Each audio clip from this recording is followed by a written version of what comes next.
Good afternoon, everyone. Thank you all for being here with us in Dubai, all of you here. And of course, our global audience that's joining us from around the world via our live stream. A very warm welcome, and I mean that quite literally. It's about 28 degrees Celsius outside.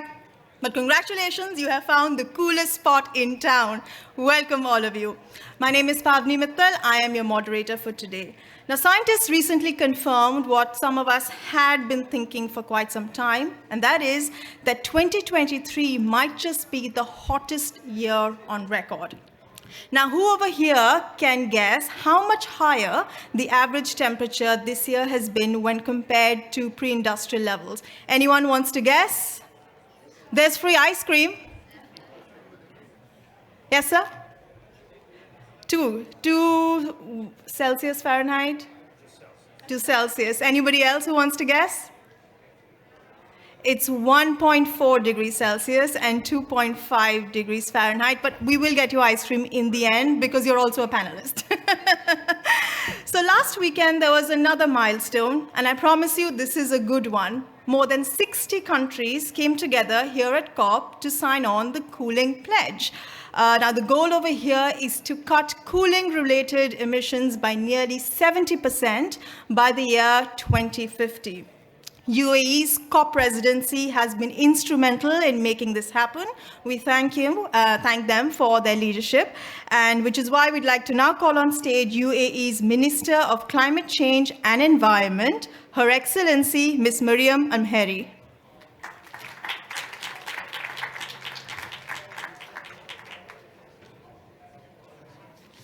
Thank you very much, and a wonderful good afternoon to you all. And I would like to start by thanking the UN Environment Programme, the Ozone Secretariat, Montreal Protocol, the UNEP-led Cool Coalition, Climate and Clean Air, Climate and Clean Air Coalition. There's so many coalitions, and of course the COP28 UAE Presidency for the opportunity to address you today. COP28 really is a milestone moment in global climate action. The unprecedented progress that we have seen so far here in Dubai on loss and damage, on agriculture and food systems, unlocking climate finance, and so much more is really a testament of what can be achieved. COP28 is also a critical moment for action on cooling.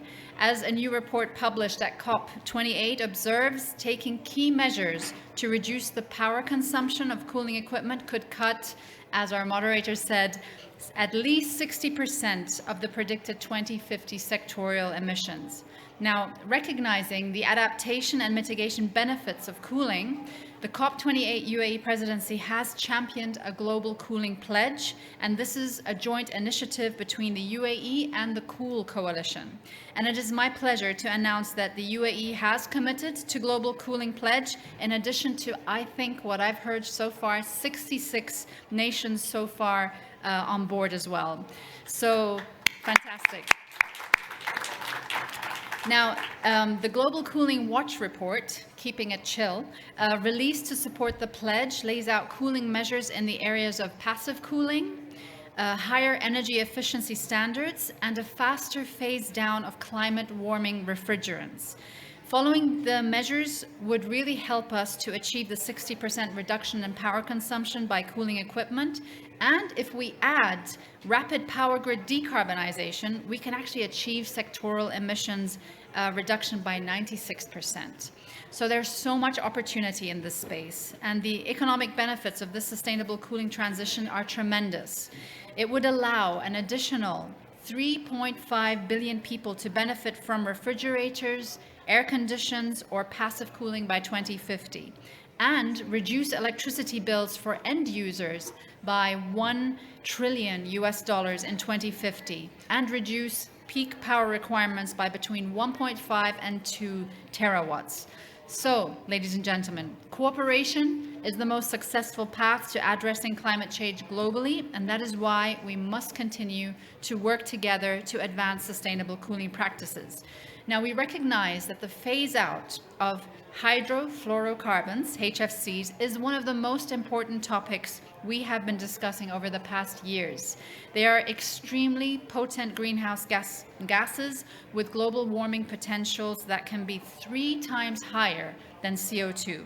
So it is important to act and to find long-term solutions with a low potential to cause global warming through energy efficiency improvement projects, especially since air conditioning consumes more than 40% of the electrical energy in the countries of the region. Now, you'll be pleased to know the UAE has ratified the Kigali Amendment to the Montreal Protocol, and it shows, and this really shows our commitment in reducing emissions and mitigating the effect of climate change. And we have, of course, endorsed the Global Cooling Pledge, but we're not stopping there.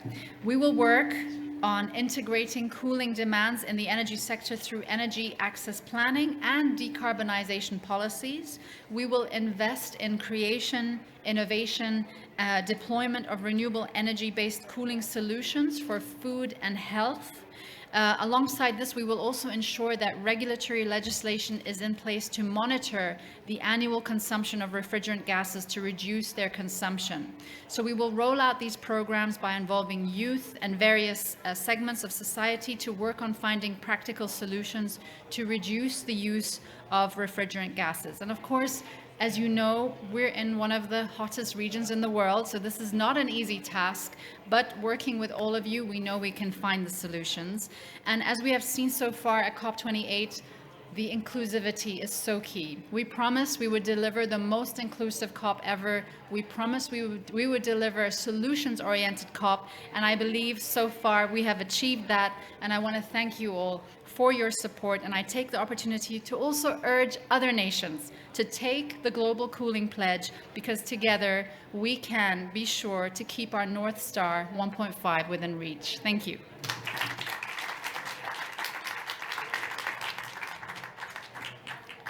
Thank you, ma'am, for your leadership and for putting together a great show. I was just at the Green Zone, so whoever hasn't been there, I would highly recommend you stop by. Now, the United Nations Environment Programme, as you know, works with governments and organizations around the world to address climate challenges. It also helps countries transition to a more sustainable world, which, as we know, is a more just world. I'd like to now call on stage Under-Secretary of the United Nations and Executive Director of UNEP, Inger Anderson. And thank you so much. And I am so sorry for being late. We were doing a press conference. And before that, there was a press conference by the president, which ran over. You can imagine the press was very keen to hear from Sultan Al Jaber, so ours was delayed. And it was a pleasure to just get a chance to see Minister, a longtime friend, I should say, and someone that I greatly admire. Look, this is, as I said, in the big hall in Al-Waha, this is where the cool people hang out. Welcome. Because keeping cool in a warming climate, in a warming world, is absolutely necessary. We need to protect ourselves from these high temperature. We need to make sure that our food is safe and that it doesn't spoil. We need to keep our medicines and our vaccines safe. And that is what keeps our economy stable when it comes to food trade and medical export-import of vaccines, etc. And frankly, cooling is needed for our health and as a bottom line for all the SDGs. We understand now that over 3 billion people on this good planet of ours are vulnerable to extreme heat. And we also understand that we, as a civilization, are urbanizing, and therefore the more we move into urban centers, the hotter we are likely to be because we generate more heat, we have more infrastructure, etc. 1.2 billion people today lack access to cooling, and clearly we also know that it very heavily impacts women, especially pregnant women. But we have to find out then, how do we continue to have growth and jobs and industries and opportunities without accelerating the environmental cost of cooling? And that's really the challenge, because as we're seeing the road we are journeying, we can tell and we know that our cooling desires and needs are likely to triple by 2050. And that will, of course, ironically, the more cooling we install, the more climate change we're likely to impact, because of the strain that it puts on our energy systems and because of potential leakage of the chlorinated gases. So the cooling pledge, to which Minister Mariam Al-Hameri spoke about, and that she encouraged all countries to sign up to, is really critical. It's an opportunity to step up, to lean in, to make changes, and to increase access to cooling and to cut emissions in the same way. We, UNEP, we issued the Cooling Watch, the Global Cooling Watch report, and that measures, and that states that measures to reduce emissions are possible. We could reduce by over 60% by 2050, save $22 trillion, and reduce peak load by about 1.5 to 2 terawatts if we do the smart thing. And the smart thing is about, as far as we can get, smarter buildings and construction, and making sure that we build with shade, with automated shutters, with smart heat-resistant windows and glass, and of course with smart cooling in breezeways, etc. On low infrastructure, we can also grow trees that brings down the ambient temperature, and all of this taken together is really, really what we need to do. I've said before in other settings, you know, we have fire hazard codes in every building. You can't just put the electricity any which way you want. There has to be an inspector who said, yes, the building is clear for habitation. Why don't we have building codes for cooling? It makes perfect sense. The owner of the building will save money in the long run on electricity and on CO2 emissions. And of course, people inside the building will stay cooler. So there's a real opportunity for passive cooling in building and energy codes and in cold chain guidelines. And so we also need to think about district cooling as opposed to these individual air conditioners that suck so much electricity and cause so much ambient heating. And we need to think about smart cooling like geo-based cooling as well. And I was delighted, of course, when UAE signed up to the Kigali Amendment. This is a big step. We know that the full implementation of Kigali, which is a protocol under the Montreal Protocol, can avoid 0.5 degree, half a degree of warming by the end of the century. And I tell you, every fraction of a degree matters. So let's deliver on energy efficiency, let's deliver on cooling. We are very proud to host and to lead the cooling work. I should mention to you that we host all of the elements that are within here. The Ozone Secretariat is UNEP hosted. Of course, the Cool Coalition is a program under UNEP signed up to by many countries. And the Climate and Clean Air Coalition is also a UNEP program signed up to by many countries. And we very much urge everyone that has not signed up to the cooling pledge to so do, because keeping cool is really the cool thing to do. Thank you very much indeed.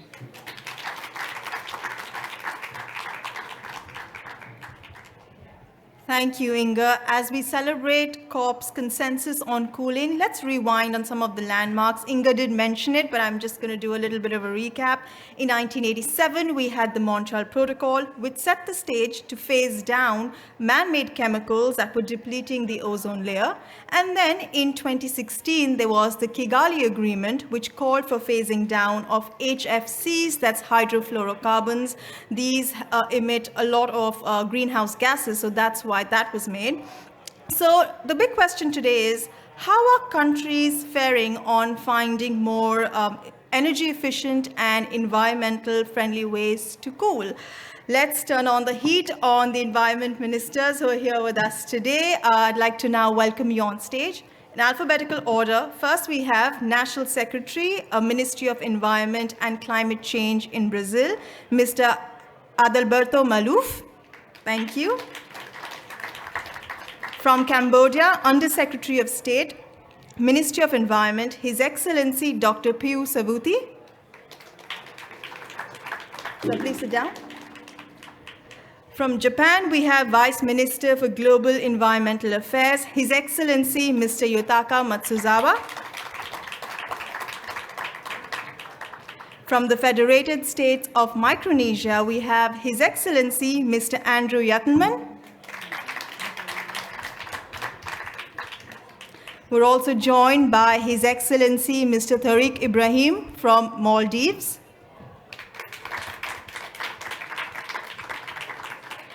From Netherlands, we have His Royal Highness Prince Haim de Bourbon de Palm.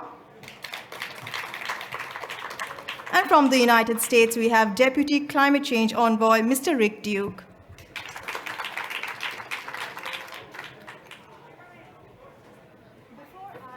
Ask our panelists a question. I have a question for the audience. Remember, there's free ice cream.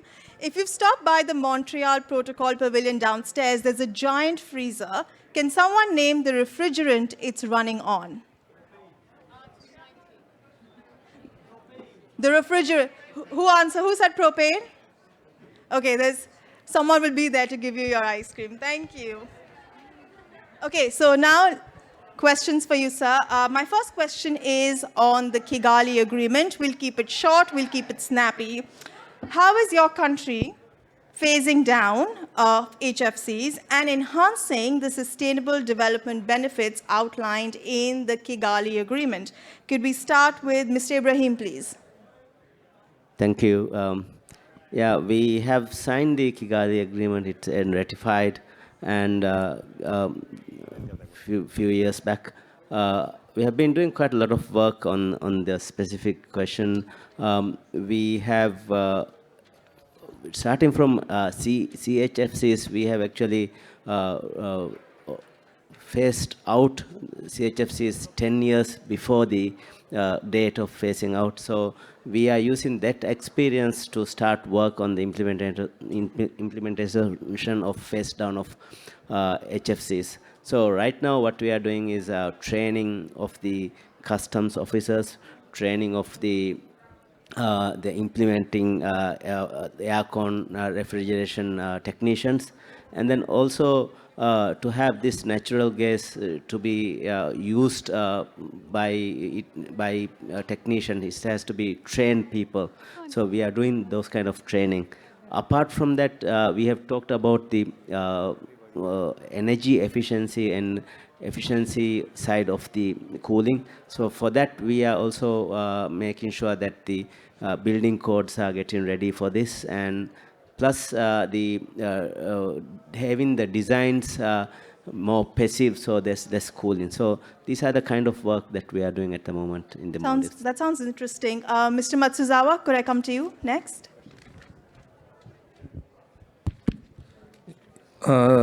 Today, 5 years have passed since Japan ratified Kigali Amendment, and the Kigali Amendment is something like breaking down silos between climate community and Montreal community. So after the amendment, the Japanese company develop and supply natural refrigerant from shifting from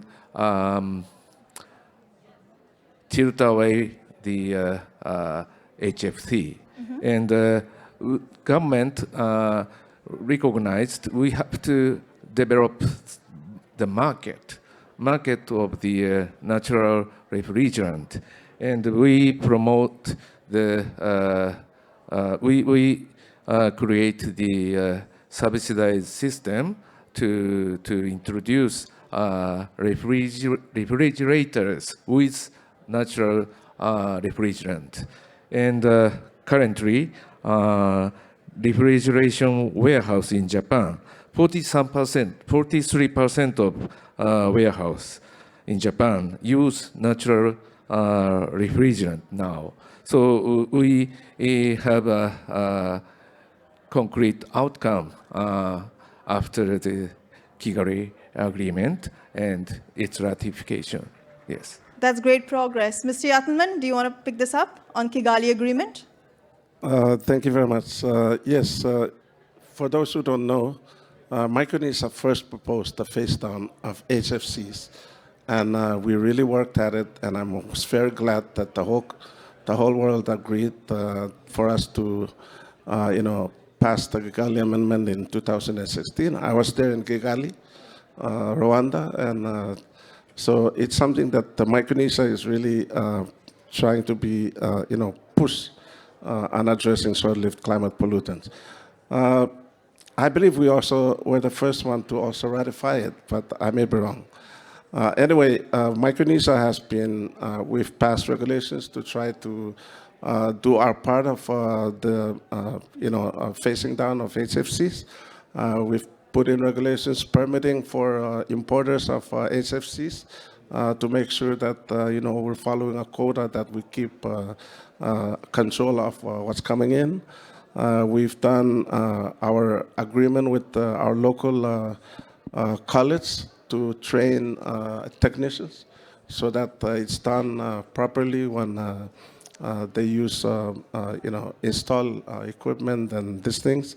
So yes, these are some of the things that we're doing, working with our customs people to train them so that they know when they come in at the border and they were able to spot it. So these are the kind of activities that we're doing, working with the private sector and others to making sure that the whole country is looking at it, addressing it as a whole. Are you happy with the progress?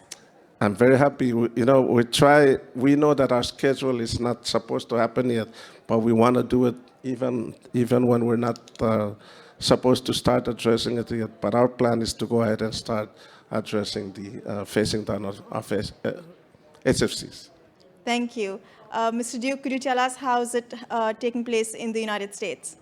Yeah, absolutely. The short answer is that Secretary Kerry, my boss, was a major driver of the diplomacy to secure the Kigali Amendment. Really appreciate Mr. Yattleman's leadership throughout that whole effort. And to this day, he continues to drive for full implementation of the Kigali Amendment. Most recently, the United States ratified the Kigali Amendment last year. That requires a 2/3 vote through the U.S. Senate, which is really something for a climate bill. So we were thrilled to get that done. And I'll note that we've also been working with partners to secure a doubling of the multilateral fund to implement the Kigali Amendment. And we were able, with the help of Netherlands and so many others on stage here, to secure that $1 billion, nearly $1 billion in 3-year funding to support governments in moving to implement the Kigali Amendment in full. And I'll just note very briefly that next week, there is an XCOM meeting, as it's called, of the Montreal Protocol, where there will be important discussion of whether and to what extent cooling efficiency can be part of what the multilateral fund supports during the transition that's required past HFCs in air conditioning equipment. We strongly support allowing the multilateral fund to do the work of upgrading air conditioner efficiency as we transition past HFCs to better, friendlier chemicals in air conditioners. We might as well support what can be sometimes 80% reductions in the energy use of those devices at the same time through better equipment. And so I hope that everyone on stage will encourage their delegations to argue accordingly at the XCOM, and we can make sure that we put that funding to work on not just HFC transition, but also on cooling at the same time. Thank you. Speaking of cooling, I want to now talk about the cooling pledge. And so if you could tell us, why did you sign on to the cooling pledge? Specifically, why is it needed for your country? And what immediate action you would be taking to fulfill? And I'd like to start with Your Royal Highness. Please tell us about Netherlands' point of view. Thank you very much, and it's great to be with all you here in the room, but also those online. And I know our team working on the Montreal Protocol is watching right now, and they said this is actually a marriage between the Paris Agreement and the Montreal Protocol. And it's clear that we are now getting very potent greenhouse gases, and we're working on energy efficiency at the same time. Look what Rick Duke just said as well. So we can get double gains in mitigation climate change. That, if you just put it in perspective, if you look at the biggest emitter right now, China, it would be the 1 year emission of China times 6 in the period 2022 to 2050. So this is a massive, massive step in climate action. And so I'm hoping that we're all witnesses to this marriage. We're now 66 countries. We need way more witnesses to this marriage to make sure that everybody knows. And we're all wedding guests or whatever you want to say, but to make sure that these two are very much aligned and successful. Thank you very much. And what immediate action do you think Netherlands needs to take, like top priority? Well, we're part of the EU. So we always work as one market. So we're working but actually the biggest effort we're going to do is on the multilateral side to really help other countries move in this direction as we've done as well. Thank you. Thank you, and all the best for that. Mr. Malouf, do you want to talk to us about why Brazil joined the cooling pledge and your immediate action? Yes, well, Brazil is one of the countries that have been suffering more from extreme weather events.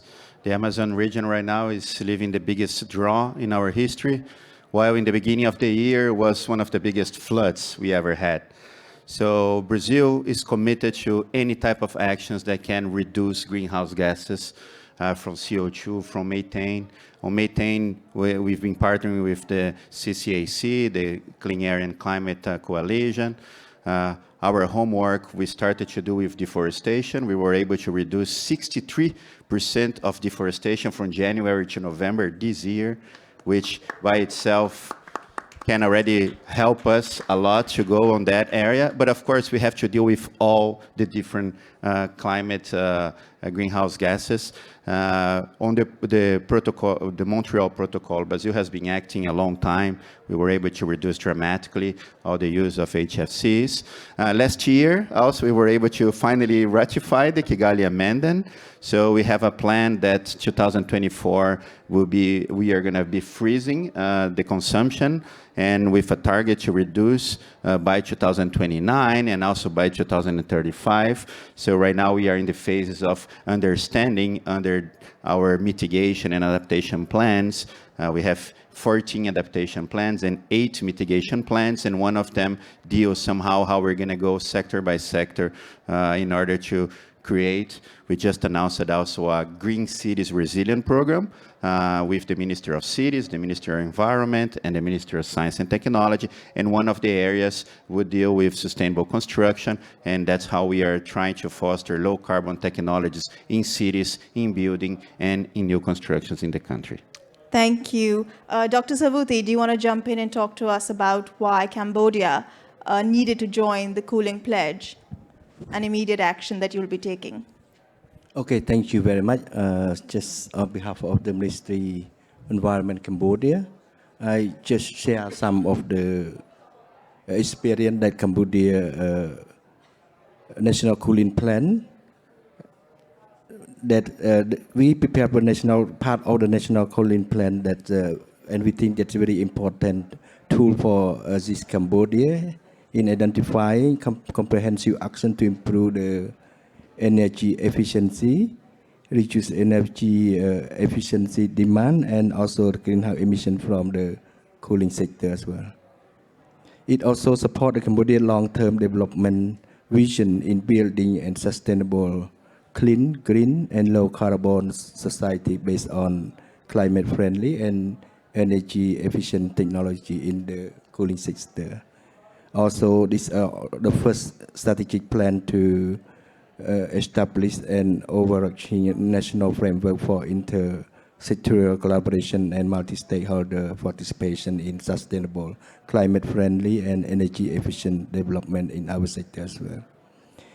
Cambodian National Cooling Action Plan also focus on 5 main areas.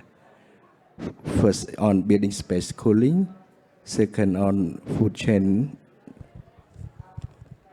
set on the healthcare cold chain, and the fourth on the mobile air conditioning, and the last one is process of cooling.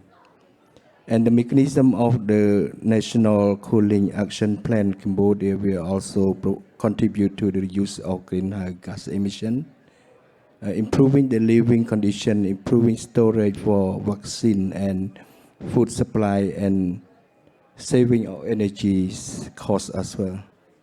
Also important to enhance capacity of stakeholders to sharing, starting from the building, food cold system, healthcare, mobile air conditioning, and the processing cooling system to understand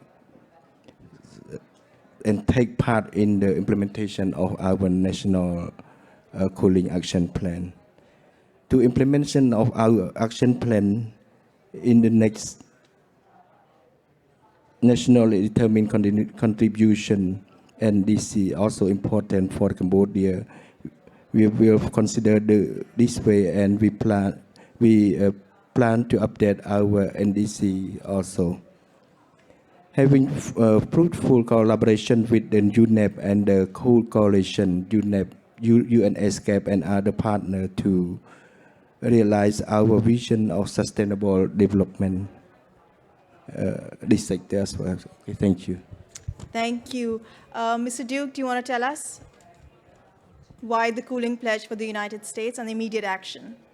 So the cooling pledge is responsive to the adaptation and mitigation benefits of cooling. And just briefly, in the United States, we see that heat events are the most deadly events that are being turbocharged by climate change. And I know that globally, the risks are similar. So it's critical that we provide affordable, as climate-friendly as possible, cooling solutions more broadly. So it's an adaptation priority. But of course, it's a mitigation priority as well. We know that 7% of energy CO2 emissions right now are from cooling, and cooling demand is set to triple by 2050. So we need to get ahead of this and make sure that we can provide the cooling solutions that are so urgently needed as an adaptation imperative, especially in a warming planet. At the same time, we have to address the mitigation imperative while we do that. And let me just note that when I was at the U.S. Department of Energy back in Obama-Biden days, I was really pleased to be able to work on a global cooling prize that has now led to development of real-world models that can deliver those 5x improvements in efficiency, 80% reductions in the energy consumed in air conditioners when you put the right components in and when you really do the work to ensure that you're focused on energy efficiency. I'll note one more thing, which is that just last month, the United States and China agreed in the Sunnyland Statement to a set of things that are relevant here, one of which is an agreement for the first time from China to include all non-CO2 in its next round NDCs. That's critical given that the non-CO2 in China's economy would be the third largest country in the world were it a country. So we're very excited to have China joining in that regard. And also both countries committed that when we manufacture air conditioners, we will ensure that the minimum standards that we apply for efficiency for air conditioners for the benefit of our own domestic consumers are also applied to the products that we export for others to use. And both are really important contributions, and we're, I think, moving in every way that we can to make real on the objectives of the cooling prize. Thank you. Mr. Jatman, you were the first at Kigali. You were one of the first few people at Montreal, but I want you to have the last word over here. Could you tell us why it was important for you to join the cooling pledge and immediate action? Thank you very much. Yes, we want to join we joined the cooling pledge because, we want to continue pointing to the spotlight of, taking actions in the cooling sector and also supporting, the work of the Montreal Protocol. And in doing that, we're hoping that, the other countries that are members of the Montreal Protocol will, please ratify the Kigali Amendment because we need that. We cannot do it if other countries don't, and we need everybody to band together to ratify the Kigali Amendment so that the Kigali Amendment can do its work in terms of, cooling the planet. Also, we join it because it's cost effective and it has mitigation and adaptation benefits, economic and health benefits, and it's the best thing to do. That's why we join it. Thank you. That's a nice way of putting it. Thank you all of you, and all the best for your endeavors. Before we get to closing remarks, I have another question for our audience. We spoke about other ways of cooling. Can someone give an example of passive cooling that you might have spotted here at COP? Just any installation, anything? Anyone? Yes, sir? The shades, that's the most basic, and we will get to ice creams, I promise. And I have another question in case someone knows. Penguins get sunburned. Do you know why polar bears don't get sunburned? Anyone wants to guess? Well, that's because the polar bear's on the Arctic. Thank you. I'd like to now call on stage Ms. Ruth Couto of UNEP.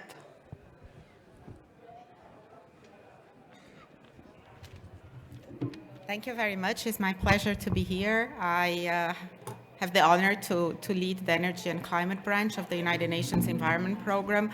And distinguished guests, I would just like to close this quickly. We all were very busy. As of today, we have 66 countries that joined the Cooling Pledge. And I think that that is a great achievement, but we have 150 that have joined the Kigali Amendment.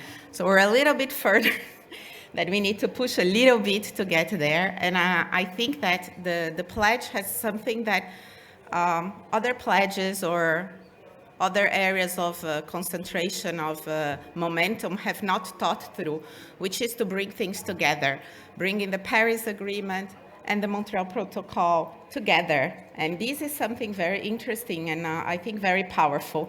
I heard here that we have to work on what is best for all, working through customs because of the energy efficiency and not trying to get in equipment that is used and not as good as we would wish to have in terms of energy performance standards. I am thinking about the marriage that somebody talked about because we're marrying two important agreements, but also the training that we need to have in academy and the willingness that I have heard from Polynesia, right? Micronesia, to accelerate. If Micronesia can accelerate, why others cannot accelerate the phase down? So this is extremely important, encouraging, and without further ado, with that message of hope, I would like to thank everybody. We will welcome others to join the Cooling Pledge, and UNEP will put together a program with the partners to help countries that join the pledge to accelerate the commitments that they have done. So thank you very much. Thank you. Thank you.